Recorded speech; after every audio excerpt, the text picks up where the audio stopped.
జిల్లా పరిషత్ చైర్పర్సన్ శ్రీమతి Boochepalli Venkayamma, Darsi MLA doctor Boochepalli Sivaprasad Reddy Darsi మండలం బొట్లపాలెం గ్రామంలో నిర్వహించిన బ్రహ్మంగారి తిరునాళ్లకు హాజరయ్యారు. ఈ సందర్భంగా స్వామివారి ఆలయాన్ని సందర్శించుకొని ప్రత్యేక పూజల్లో పాల్గొన్నారు.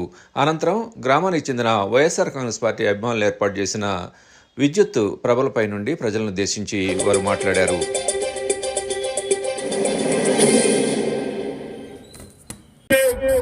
నా అక్క చెల్లెలందరికీ శిరస్సు వచ్చి నమస్కారం తెలియజేస్తున్నారు. ముందుగా మొట్టమొదటి నుంచి కూడా జగన్మోహన్ గారితో పాటు వైఎస్ఆర్ కాంగ్రెస్ పార్టీతో పాటు ఎన్ని కష్టాలు వచ్చినా నష్టాలు వచ్చినా మేమంతా వైఎస్ఆర్ కాంగ్రెస్ పార్టీలోనే ఉంటాము, జగన్తో పాటే ఉంటాము. కష్టాలు మాకేం చేయలేవు.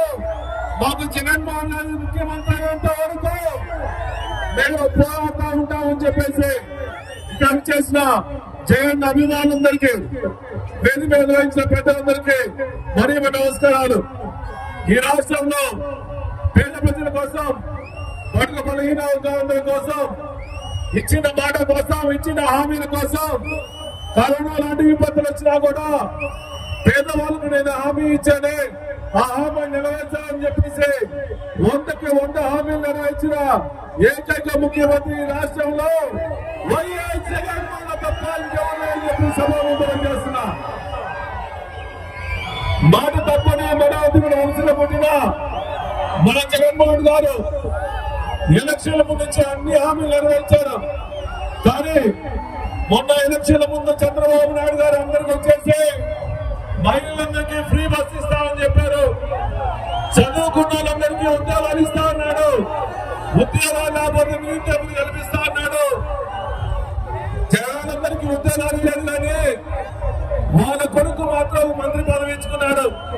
పవన్ కళ్యాణ్ వాళ్ళన్న కోసం ఇంకో పదవి ఎమ్మెల్సీ ఇచ్చుకున్నాడు. పేద ప్రజల కోసం ఈ చంద్రబాబు నాయుడు ఏమీ చేయాలని చెప్పి సభాముఖం చేస్తున్నాం.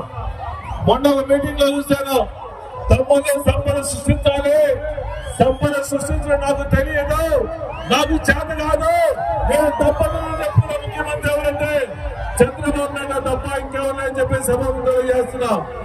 ఒకటే గుర్తు పెట్టుకోండి, పేద ప్రజలందరూ బాగుండాలన్నా, రైతులు బాగుండాలన్నా, రైతుల గిట్టుబాటు రావాలన్నా, మన మహిళలందరూ బాగుండాలన్నా జగన్మోహన్ గారు ముఖ్యమంత్రి తప్ప ఇంకెవరికి ఉపయోగపడదు. కాబట్టి ప్రతి ఒక్కరు కలిసిమెలిసి 2029 ఎలక్షన్ లో జగన్మోహన్ గారు ముఖ్యమంత్రి చేసుకునే దాకా ప్రతి కార్యకర్త నడుము కట్టి వైఎస్ఆర్